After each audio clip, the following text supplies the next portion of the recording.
হিন্দুরা যতই গরিব হোক, যত ভাঙা বাড়ি হোক, তারপর দেখবেন তাদের বাড়িতে গেলেই আপনি দেখবেন একটা ছোট্ট করে হলেও একটা ঠাকুরের ঘর করেছে। করেছে কি করে নাই?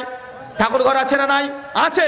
সিঁড়ির তলা হলেও তারা করবে, রান্নাঘরের কোনায় হলেও একটা ছোট্ট করে ঘর করে দেয়। যখন তাদের প্রয়োজন হয় ওই ঠাকুরের কাছে গিয়ে ওং ভূর ভুবস্বহা তৎসবিতুর বরেণ্যং ভর্গো দেবস্য ধীমহি, তারা মন্ত্র পাঠ করে না? এই সুন্নাত কাদের? এরা মুসলমানদের। তাই চাচা দ্রুত গতিতে বাড়িতে একটা ইবাদতখানা তৈরি করবেন। পাকা ইট দিয়ে করতে হবে এমনটি নয়, একটা টিন দিয়ে করেন, তাও যদি সামর্থ্য না হয় পাটকাঠি দিয়ে করেন, তাও না পারলে একটা ত্রিপল দিয়ে করেন, বাড়ির দোতলাতে করেন, বাড়ির পেছনে করেন, যে কোনো জায়গায় একটা ইবাদতখানা তৈরি করেন। জায়নামাজ সবসময় বিছিয়ে রাখবেন, কোরআন মাজিদকে সাজিয়ে রাখবেন, ইসলামী বই দিয়ে গচ্ছিত করে রাখবেন, আতর সেন গোলাপ দিয়ে সুগন্ধ করে রাখবেন। ওখানে আপনি ইবাদত করবেন, আপনার স্ত্রী, আপনার মেয়ে, আপনার বৌমা, মেয়ে এরা ইবাদত করবে। যখনই মন চাইবে আল্লাহর সঙ্গে কথা বলতে, অজু করে আপনি দাঁড়িয়ে যান, দেখেন সুন্নাত নফল নামাজ পড়লেও হৃদয়ের যে কত শান্তি, নামাজ পড়ে যে কত তৃপ্তি আপনি তখন পাবেন। এটা করা যাবে তো ইনশাআল্লাহ? 3 নাম্বার আমল, স্নান দারমি, হাদিস নাম্বার 438, শেখ আলবানী সহিহুল জামের মধ্যে হাদিসটাকে হাসান সহিহ বলেছেন। শেখ শোয়েব আরনাউত এই সনদকে দুর্বল বলার চেষ্টা করেছেন, তবে টোটালি 5খানা সনদ আছে, তার জন্য হাসানুল গয়রি পর্যায় পর্যন্ত পৌঁছায়। আল্লাহ নবী বলছেন, কোন ব্যক্তি যদি প্রতিদিন 10 বার সূরাতুল ইখলাস, চাচা কোন সূরা? সূরা ইখলাস জানা আছে না? বাবা জানা নেই। আমি তো মাওলানা লাইনে পড়িনি, তাই আমি জানিও না। চাচা আপনি জানেন, তবে নাম জানেন না। সূরা ইখলাস কোন সূরা? কুল হুয়াল্লাহু আহাদ, বলো তিনি আল্লাহ এক এবং অদ্বিতীয়। আল্লাহুস সামাদ, তিনি আল্লাহ কারো মুখাপেক্ষী নন। লাম ইয়ালিদ ওয়া লাম ইউলাদ, তিনি আল্লাহ কাউকে জন্ম দেন নাই, তিনিও কারো কাছে জন্ম নেন নাই। ওয়া লাম ইয়াকুল লাহু কুফুয়ান আহাদ, আল্লাহর সমকক্ষ সাদৃশ্য কোনো কিছুই নেই। এটাকে বলে সূরা ইখলাস। চাচা কি বলা হয় এটাকে? সূরা ইখলাস। মানে আপনি যেটাকে সূরা কুল নামে জানেন, ওটা সূরাতুল ইখলাস। কেউ যদি 10 বার পাঠ করে, কয়বার? 10 বার। কি পাবেন? বাইতুল ফিল জান্নাহ, আল্লাহ আপনার জন্য জান্নাতে ঘর দেবে। মায়েরা 10 বার প্রতিদিন সূরাতুল ইখলাস মিস করা যাবে না। কিভাবে পড়বেন? রান্না করছেন পড়েন, সমস্যা নাই। থালা বাসন মাজছেন পড়েন, সমস্যা নাই। সবজি কাটছেন পড়েন, সমস্যা নাই। কোন সময় পড়বেন? কোনো সময় নেই, 24 ঘন্টার মধ্যে যে কোনো সময় 10 বার সূরাতুল ইখলাস যদি পাঠ করতে পারেন, এই আমল যদি থাকে, বাইতুল ফিল জান্নাহ। হুজুর আমরা যদি ঋতুস্রাব অবস্থায় থাকি, হায়েজ অবস্থায় থাকি, মেন্স পিরিয়ড অবস্থায় থাকি, সেই সময় কি পড়া যাবে? জি পড়া যাবে। সেই সময় কোরআনের আয়াত যেগুলো মুখস্থ আছে সেগুলো আপনি পড়তে পারবেন, তবে কোরআন মাজিদকে স্পর্শ করতে পারবেন না। কি বললাম? কথা বলেন। যখন আপনার গোসল ফরজ অবস্থায় আছেন, সেই সময় কোরআন মাজিদকে টাচ করতে পারবেন না, হজের জন্য তাওয়াফ করতে পারবেন না, নামাজ পড়তে পারবেন না। তবে কোরআনের আয়াত যদি মুখস্থ থাকে, দোয়া দুরূদ জিকির আজকার যদি মুখস্থ থাকে, জিহ্বা নড়ে নড়ে পড়তে পারবেন। গোসল ফরজ অবস্থায় থাকলেও এটা পড়াটা না যায়, হারাম নয়। তাই মেয়েরা ওরা ঋতুস্রাব অবস্থায় থাকলেও সূরা ইখলাস 10 বার মিস করা যাবে না। যদি পড়তে পারেন কি পাবেন বলেন তো? অনেকে যুবকরা আছে, এই আমলটা করা যায়, 12 রাকাত সুন্নাত পড়া যাবে না, আর মসজিদে তৈরি করে দেওয়া যাবে না। 10 বার সূরা ইখলাস তো এখনই পড়ি, কুল হুয়াল্লাহু আহাদ আল্লাহুস সামাদ লাম ইয়ালিদ ওয়া লাম ইউলাদ ওয়া লাম ইয়াকুল লাহু কুফুয়ান আহাদ, আর মনে মনে ভাবছে 7 বার হয়ে গেল, মানে জান্নাতে ঘর ধারি পর্যন্ত হয়ে গেছে। ও ভাবছে আজকে একবারে পড়েই জান্নাতে ঘর তৈরি করে নিয়ে এই মসজিদ থেকে যাবে। ভাই একদিন পড়লে ধারি কি একটা ইটও পাবা না। এটা আমল, খাস আমল, মৃত্যুর আগের দিন পর্যন্ত এই আমল পড়ে যেতে হবে। কথাকে বুঝতে পারলেন? এটা আমলে খাস খুশুসি আমল। এই আমলটা ঝড় আসছে, মনে হলো যে আজ তো পড়িনি, পড়ে নিবেন। বাপ মারা গেছে, মাটি দিয়ে আসলেন, আজ তো আমার ইখলাস পড়া হয় নাই, ইখলাস সূরাটা পড়ে নিবেন। মানে এইভাবে এই সূরা ইখলাস মিস করা যাবে না। যদি এইভাবে তাওয়াতুর আমল যদি আপনার আমলনামায় থেকে যায়, ইনশাআল্লাহ জান্নাতে ঘর পাবেনই পাবেন। পড়া যাবেন ইনশাআল্লাহ। সূরা ইখলাসের এত মূল্য কেন জানেন? কারণ সূরা ইখলাস হচ্ছে আল্লাহর ডেফিনেশন। কি?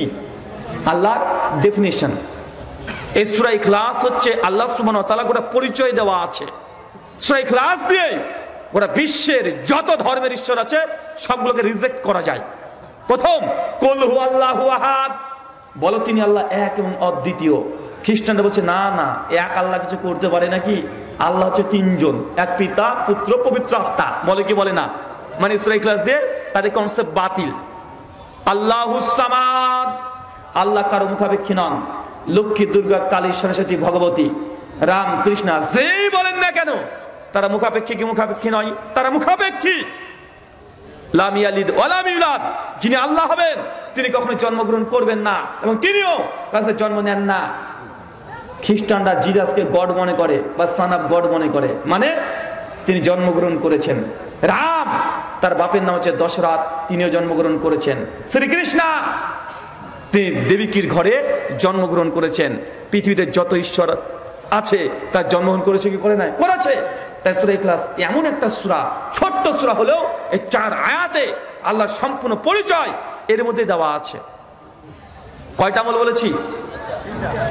কয়টা বললাম? কটা আমলের কথা মানে বলার কথা বলেছি? 5টা। আর একটা দিয়ে দিই, 4 নাম্বার আমল। কোন ব্যক্তি যদি, আবার এই আমলটা যেটা বলবো এটা হালাল ছাড়া কেউ করতে চায় না। মুসনাদে আহমদ, হাদিস নাম্বার 16103, সনদ সহি।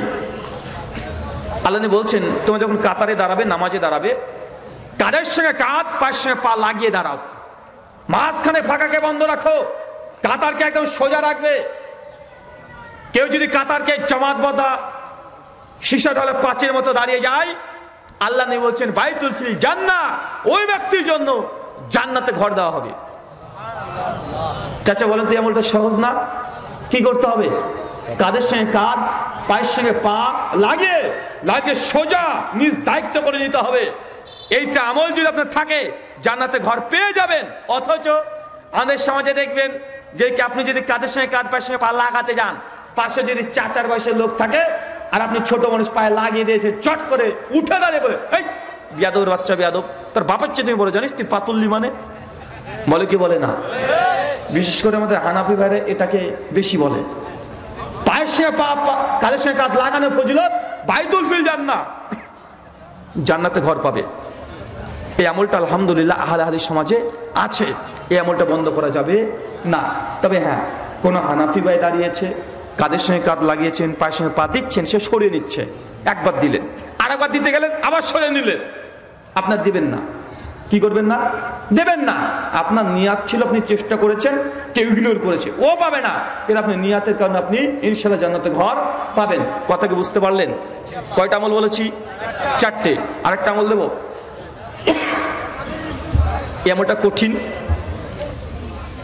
সুনান আবু দাউদ 4800 নম্বর হাদিস। নবী বলছেন কোন এক পজিশন এসেছে যে আপনি জানছেন যে আপনি হকের উপরে আছেন, মানে আপনি যে দাবি করেছেন আপনার পজিশন হকের উপরে, তারপরে যদি বিতর্ককে এড়িয়ে চলেন, তাহলে আল্লাহ নবী বলছে জান্নাত আপনি ঘর পাবেন। কি পাবেন? মানে নিজেকে হক জানার পরে বিতর্ককে এড়িয়ে চলা। কি এড়িয়ে চলা? বিতর্ক, ডিবেট, বাহাস, মুনাজারা, তর্ক যদি এড়িয়ে চলেন তাহলে কি পাবেন? জান্নাতে ঘর পাবেন। এই হাদিসের অর্থ এটা নয় যে শরীয়তের ক্ষেত্রে হকের আর বাতিলের বিতর্ককে এড়িয়ে চলতে হবে, এমনটা নয়। এটা দুনিয়াবী জীবনের যে কোনো বিতর্ক, অনার্থক বিতর্ক, দুনিয়াবী জীবনের ফায়দার জন্য। কথা বুঝতে পারছেন? যদি আপনি এড়িয়ে চলেন তাহলে আপনি জান্নাতে ঘর পাবেন। দেখছি একটা মানুষ অনার্থক কথা বলছে, অনার্থক বিতর্ক করছে, আপনি তখন বললেন আলহামদুলিল্লাহ ভাই তুমি ঠিক কথা বলেছো, চলে যান। কিন্তু তোমার শরীয়তে আপনি একটা হাদিস বলছেন, আপনি তাওহীদের দাওয়াত দিচ্ছেন, ও শিরকের দাওয়াত দিচ্ছে, আপনি বলছেন যে এটা শিরক, কিন্তু বিতর্ক করছে, ওখানে কি করবেন? বিতর্ককে ত্যাগ করবেন না, ওখানে বুঝাতে হবে না ভাই সত্যি এটা শিরক, এটা সত্যি বিদআত, এটা শরীয়তের ক্ষেত্রে নয়। আইনুল মাহবুদের মধ্যে এই হাদিসের বিস্তীর্ণ আলোচনা এবং তাহাকিক করা হয়েছে। আব্দুর রহমান পুরী রাহিমাহুল্লাহ জামে তিরমিজির শরা তফাতুল আওয়াজির মধ্যে তিনি আলোচনা করেছেন। তাহলে 5 নম্বর কি বললাম? কি বললাম বলেন? তর্ক বিতর্ককে এড়িয়ে চলা। অনার্থক তর্ক করা দরকার নেই। শরীয়তের ক্ষেত্রে হ্যাঁ তর্ক করতে পারবেন, কিন্তু দুনিয়ার জীবনের ফায়দা লাভের জন্য আপনি তর্ক করার প্রয়োজন নেই। তাকে বিজয়ের কাপ দিয়ে চলে আসেন। কথা বুঝতে পারছেন না? বলেন তো কয়টা আমলের কথা বলেছি? একজন চট করে দাঁড়িয়ে 5টা আমলের শুধু নাম বলেন। শুধু আমলের নাম বলে 5টা দ্রুত তাড়াতাড়ি প্রশ্ন তো শুরু হবে। তুমি বলবে? তুমি মাদ্রাসায় পড়ে বললে? জুমার খুতবা দাও নাকি? দাও না? একবার কিন্তু ভুল বলেছে, আরেকবার চান্স। আচ্ছা ঠিক আছে, বলো তো দেখি। এক মসজিদ নির্মাণ করা মায়েদের উদ্দেশ্যে। মায়েরা, যদি কেউ কখনো কোনোদিন মসজিদের জন্য আসে, খালি হাতে ফেরত দেবেন না। 1 টাকা হলেও মসজিদে দিয়ে সহযোগিতা করেন, 1 টাকা হলেও দেওয়ার চেষ্টা করবেন, ইনশাল্লাহ জান্নাতে ঘর পাবেন। 2, 12 রাকাত সুন্নাত না, এটা বাড়িতে পড়তে খাস নয়, বাড়িতে পড়া উত্তম। তাই 12 রাকাত সুন্নাতকে কেউ যদি হেফাজত করে, কি পাবেন? জান্নাতে ইনশাল্লাহ ঘর পাবেন। 12 রাকাত সুন্নাত। 3, এই আবার টুকলি দেয়, টুকলি চলবে না, বলতে পারবে। সূরা ইখলাস প্রতিদিন যে কোনো সময় 10 বার পাঠ করা। 4, তর্ক বিতর্ক পরিত্যাগ করা। মায়েরা, হ্যাঁ এটা মেয়েরা ফেল করবে, নিশ্চিত এরা ফেল করবে। এরা তো অনর্থক তর্ক করতে বেশি ভালোবাসে, মানে স্বামীর সঙ্গে এরা তর্ক করবে। তর্ক না করলে ও সারাদিন কাজ করতে পারবে না, এনার্জি পাবে না। এটা মেয়েদের স্বভাব না? তর্ককে পরিত্যাগ করা, বিতর্ককে পরিত্যাগ করা। 5, মাশাআল্লাহ, নামাজের সময় কাঁধের সঙ্গে কাঁধ, পায়ের সঙ্গে পা লাগিয়ে দাঁড়া, কাতারকে সোজা করা। জি, যারা নতুন বিয়ে করেছো বা করবা, তোমাদেরকে বলি, স্ত্রীর সঙ্গে নামাজ পড়ছো, তার মানে এই নয় যে কাঁধের সঙ্গে কাঁধ লাগিয়ে দেবা, তোমারই তো জিনিস। এই বলে কাঁধের সঙ্গে কাঁধ বা লাগিয়ে দেও না, পায়ের সঙ্গে পা লাগিয়ে দেও না। এটা পুরুষ মানুষ মসজিদে কাঁধের সঙ্গে কাঁধ, পায়ের সঙ্গে পা লাগিয়ে দেবে। নচেত ভাবছে যে হুজুর তো বলেছে কাঁধের সঙ্গে কাঁধ, পায়ের সঙ্গে পা লাগালে জান্নাতে ঘর পাওয়া যায়। বউকে বলছে আসো পাশে দাঁড়াও, কাঁধের সঙ্গে কাঁধ, পায়ের সঙ্গে পা লাগিয়ে নামাজ পড়ছে না। স্ত্রী হলেও তার সঙ্গে কাঁধ, পায়ের সঙ্গে পা লাগানো যাবে না। মেয়েরা পুরুষ মানুষের পেছনে দাঁড়াবে, কথা বুঝতে পারছেন? হুজুর স্ত্রী হলো পেছনে দাঁড়াবে। শুকরান, মাশাআল্লাহ। এবার কিন্তু কোনো টাকা পয়সার কথা বলিনি, কিন্তু ভাবিও না যেন আবার যে প্রশ্ন করলে মানে হুজুর টাকা দেবে, যখন দিয়েছি তখন কেউ পারেনি।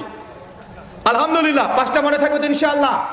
গোটা আলোচনা ভুলে গেলেও এই 5টা আমল বাইরে পর্যন্ত যাবে তো, কারণ বাঙালি তো আমরা। আলোচনা আমরা যখন ওয়াজ মাহফিল হয়, আমরা দেখি মানুষ ওয়াজ শুনেছে, ওই যে ভারত থেকে বক্তা এসেছিল, বক্তব্য হয়েছে, কি যে হয়েছে জিজ্ঞেস করেন, এই হেপি বক্তব্য হয়েছে, কি হয়েছে, কি যে বললো ভুলে গেছে। ও বাড়িতে যেতে যেতে জিলেপি কিনে গেছে, বাড়িতে খেতে খেতে গেছে, ভুলে গেছে। মানে কিন্তু এই আলোচনা শেষ হয়ে গেলে ভালোই বক্তব্য দিল, এই কথা বলবে আর একটা সিগারেট ধরাবে আর টানবে। পরে 2, মাগরিবের পরে 2, এশার পরে 2, ফজরের আগে 2। কেউ যদি 12 রাকাত সুন্নাত নামাজকে হেফাজত করতে পারে, যতই কাজ থাক, ব্যস্ততা থাক, 12 রাকাত সুন্নাতকে যে মিস করে না, আল্লাহ নবী বলছেন বাইতুল ফিল জান্নাহ, আমি আল্লাহ তাকেও জান্নাতে ঘর দিয়ে দেবো। এমনটা করা যাবে তো? ভাব যখন যে না, তাহলে মসজিদ তৈরি করা তার দরকার নাই, এই আমলটা করে জান্নাতে ঘর নেব। 12 রাকাত সুন্নাত, চাচা কত রাকাত? 12 রাকাত সুন্নাত যদি সালাত আদায় করেন, মায়েদেরকে উদ্দেশ্য, যতই সংসারে কাজ থাকুক না কেন, যে কোনো মূল্যে 12 রাকাত সুন্নাত নামাজকে মিস করবেন না। চেষ্টা করেন 12 রাকাত সুন্নাত নামাজকে কন্টিনিউয়াসলি পড়ার। যতক্ষণ মুসাফির না হচ্ছেন ততক্ষণ পর্যন্ত এই 12 রাকাত সুন্নাতকে মিস করা যাবে না। যদি করতে পারেন, জান্নাত আপনার জন্য ঘর অপেক্ষা করছে। চাচা, আপনাকে একটা অতিরিক্ত নসিহত করে দিই। সহিহ বুখারী হাদিস নম্বর 731, আল্লাহর নবী বলছেন যে পুরুষ মানুষের জন্য ফরজ ব্যতীত নফল সালাত মসজিদের চাইতে বাড়িতে উত্তম। কোথায় উত্তম? চাচা, নফল সুন্নাত নামাজ কোথায় উত্তম? আরো জোরে, কোথায়? বাড়িতে। চাচা, আপনি সুন্নাত আর নফল নামাজ কোথায় পড়েন? কেন মসজিদে পড়েন? কেন আপনি মসজিদে নামাজ পড়েন সুন্নাত নামাজ? আল্লাহ নবী নফল নামাজ, সুন্নাত নামাজ মসজিদে পড়তেন না, তিনি বাড়িতে পড়তেন।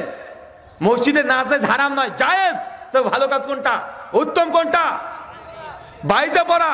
সুনান আবু দাউদ 570 নম্বর হাদিস, আল্লাহ নবী বলছেন মেয়েদের জন্য, মেয়ে মানুষের জন্য 5 ওয়াক্ত নামাজ মসজিদে পড়ার চাইতে বাড়িতে উত্তম। কোথায় উত্তম? বাড়িতে উত্তম। মেয়েরা মসজিদে যেতে চাইলে কেউ বাধা দিতে পারবে না। মেয়েরা যদি চায় অবশ্যই মসজিদে সালাত আদায় করতে পারবে। সহিহ বুখারী 886 নম্বর হাদিস, কেউ বাধা দিতে পারবে না। 5 ওয়াক্ত নামাজ তারপরেও মেয়েদের জন্য মসজিদে পড়ার চাইতে বাড়িতে উত্তম। জুমার দিন জুমার নামাজ মেয়েরা বাড়িতে পড়বে না, কোথায় পড়বে? মসজিদে যাওয়াটাই উত্তম। ঈদের দিন মেয়েরা ঈদগাহে গিয়ে নামাজ আদায় করবে, এটা তাদের জন্য ওয়াজিব।